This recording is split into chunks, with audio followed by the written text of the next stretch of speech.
What's going on, you guys? It's your boy B Mahari here, represent Mahari Nation Sports Podcast. Much love to the entire LDBC. Now, this video is going to be a little bit condensed, a little bit long, and I might be rambling around some different things in my mind. So just bear with me as we're doing this video here, okay? Now, this is basically a video that I had really thought about this for about the last few days. I wanted to do this video, off of reaction, but I just needed more time to really gather my thoughts together on this particular issue, as you guys see on the screen there. Um, basically, during the weekend, or was the weekend, um, Ice Cube was approached by both the Republicans and the Democrats about the so-called platinum package, about a financial package that was going to try to financially help uplift black communities in this country. Now, here's my point. Okay, I don't have an issue of what Ice Cube was trying to do. Okay, and I'm gonna explain to you why in a minute.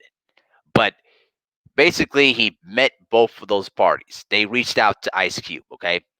And the Democrats, kind of didn't have anything, and they were just basically playing, BS games with him, and they basically brushed them aside. Um, the Republicans, which basically is the Trump administration, you know, basically had an idea of mind that basically got Cube's attention. Now, keep in mind, Cube did not reach out to either of the parties. They reached out to him. Okay. And, a lot of people has gone up in arms about this. And there have been a lot of people that have been calling, Ice Cube C word, a sellout, a Trump supporter, and this, that, and the third. And I'm here to tell you right now, he is nothing of those kind that you try to claim him to be. Okay. When you talk about a guy that is anti-establishment, there was no other person that represented anti-establishment more than Ice Cube and the NWA back in the 90s. All right, their music and the message that they were sending back then, they were basically raising the middle finger against anti-establishment when rap was not, well respected by mainstream. Okay, and then obviously Cube transitioned into Hollywood, doing movies like Barbershop, you know what was it, Are We There Yet, and things of that in the third. And he turned into an entrepreneur and a businessman, creating the Big Three League, you know basically entering into the world of sports too. So he's been pretty much successful what he's been able to do after during his time in rap. But he's seen a lot of things in his life as he basically grew up in California and seen a lot of the poverty, the violence and everything else in between. So this man has seen a lot in his life. And he's coming from the perspective that, listen, we've these people have not provided anything for us, okay? And all we've done is just basically crap on each other when we're trying to figure out a way to uplift our communities, right? To help out our communities in any way financially possible. And I don't have an issue to what Cube was trying to do because listen, Cube to me came across very genuine and his heart was in the right place in terms of what he was doing. Now, the thing that I would see what he did wrong, in my viewpoint, was that the fact that he should have known the repercussions of basically meeting up with the Trump administration, because unfortunately there's a lot of people that have been programmed to know that Trump is a racist, and it's true, Trump is a racist. I mean, I'm not going to dispute that at all. Y'all know what more my stance is on that. But that's the only thing I could see wrong in that particular case. Because listen, is would you pretty much say that the Republicans and the Democrats are trying to use Trump and use prominent black folks to basically get them to vote, basically sponsor, endorse them, to get black people to vote for either side?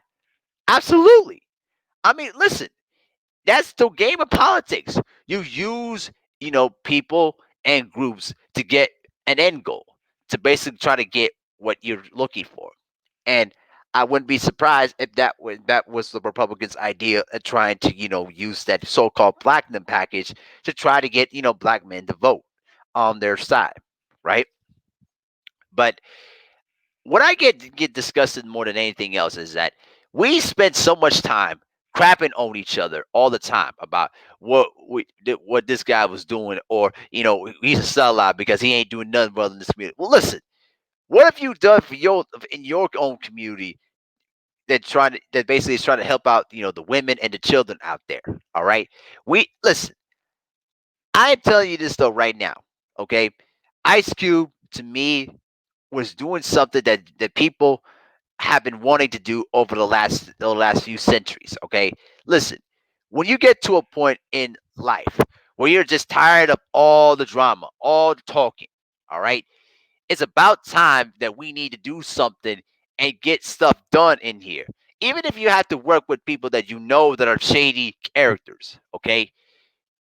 Listen, we we the big issue is that for black people is what has been, right? What is the number one issue that black people have been wanting to America to tackle the most? It starts with the R, reparations, right? Now listen, I did a little bit of research, and I want to salute to Ross for TV for pointing this out because he brought up an excellent point in his Patreon video. Okay, now looked at the research about Jewish reparations, particularly from the Holocaust.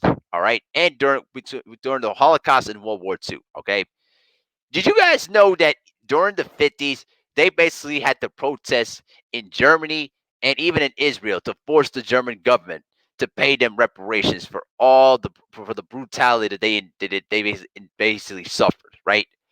And when they had their first agreement with Germany, West Germany basically paid over $845 million in 1952, right?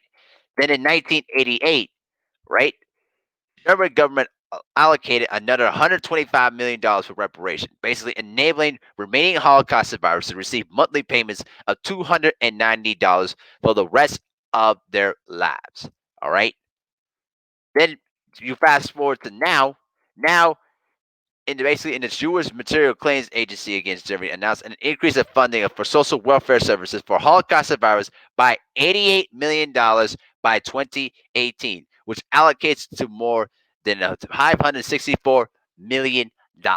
Okay, these Jewish people are getting paid almost like 560+ million in Holocaust reparations. All right, and hell, even the United States has even chipped in. I even researched that they pay at least about 1.5 to $2.5 million in reparations too, and they had nothing to do with the Holocaust at all, right?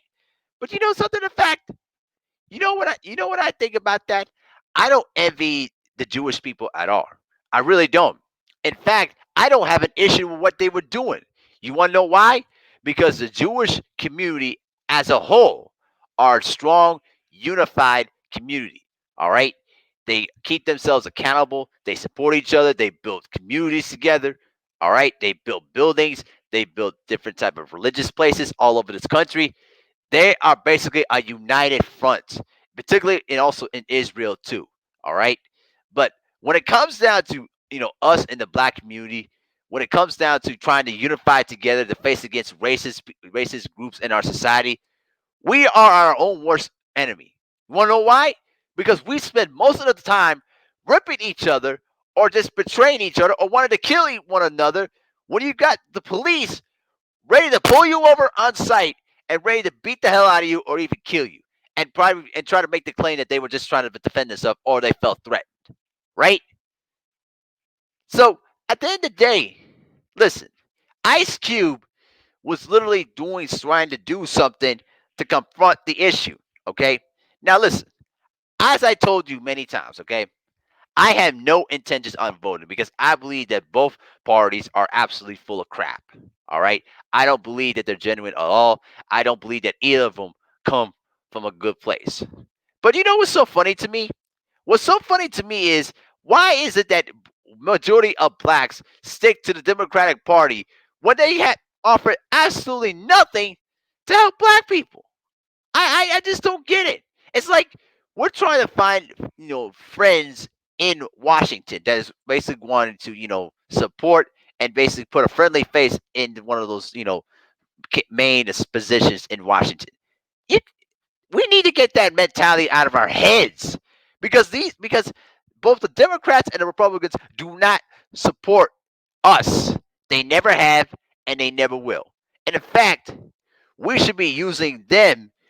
We should be playing both sides of the fence to try to get what we want, right? We've been wanting reparations from basically the descendants of slaves for centuries, right? We should be playing both sides of the fence and try to basically say, hey, if you want our vote, this is what we want. All right. And if I were in Washington right now, this is what I would do. Okay. This is strictly from me. All right. This is way I would do it. So don't take my word verbatim. Okay. But if I were basically in a meeting with both of those parties, all right, if they are so desperate of wanting the black vote, you gotta put a price on that. All right. This is what we want. We want reparations.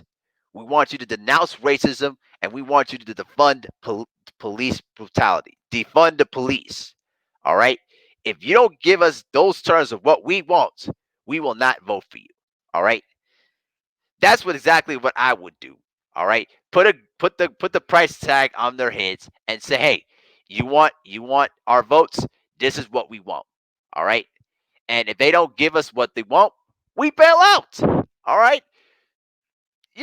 Sad to me is that the Democrats know they can depend on the black vote because we're basically weak minded into thinking that the Democrats are basically supporting black people, and they're not. They're literally not. And the same goes to Republicans too. All right. Neither of them are good. We need to stop thinking that both of those parties are going to be beneficial to the black community, and the reality is they're not. All right. But here's what I really think about this, and this is going to be a separate issue, the separate point. Okay, if Donald Trump and the Republicans lose the presidency, okay, on November 3rd, okay, I think that it might be the best thing for them they need to wash away the stink of racism that has been enlisted in the Republican Party, since the whole Tea Party movement back in the early 2010s. Okay, they need this. It's the whole country right now, in my view, and I'm sure there's a lot of people, my subscribers that know this, is particularly moving to the left. All right. We are fundamentally, moving to the left. All right. We know that the Democratic Party is also moving to the left. All right. The Republican Party at some point is going to have to move left centered. Okay. And they're going to have to find a way to basically wash the stink of the racist cult that they have captivated by the Trump administration. Okay, because when you when if they lose in a landslide, they're going to be forced to change. Because if they don't, I promise you, within the next 20 years, the Republican Party will be extinct. All right. I'm not talking about instinct temporarily. I'm talking about basically self-destructed, blown to bits, gone sayonara. All right, if they don't change their ways. Okay. Now back to the subject in hand here. Okay, don't try to rip on Ice Cube just because he was trying to do something that they're trying to uplift people. Do I agree that that you basically meeting up with Trump would have is not the wisest decision? I do agree with that. But listen, when you're at an advanced age in your life, okay, like Ice Cube is, and when you're getting tired of all the talking and no action is being done to solve the problem, what are you supposed to do, right? I I totally understand what Ice Cube is coming from, and I get it, and I support that 100%. Absolutely. Okay. If anyone believes that he's a sellout, c word, and all that stuff, how about look at yourself in the mirror and think, what have you done in your life to help improve your own family, your own community, and improve the people around you? All right. Ice Cube is coming from a good place. All right.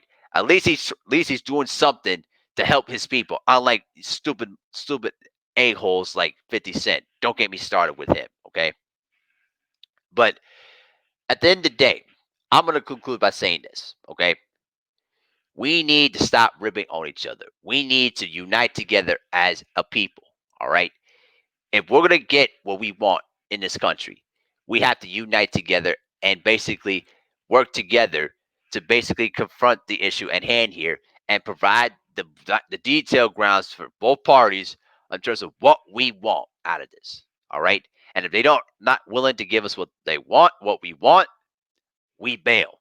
All right. They're not going to just come around and try to basically, cater by using rhetoric to try to soothe us to get to their votes. Nope, not going to work. All right. You actually got to do it with your actions instead of your words. All right. And if you're not willing to do that, don't even waste my time. All right. That's how I kind of see it. And I'm sure that's how Ice Cube is kind of feeling it. All right. So at the end of the day, I don't have an issue what Ice Cube was doing, and he came across as one of the most respected people right here and right now. And for anyone that wants to try to crap on that, you need to look yourself in the mirror and not the things you say. Peace.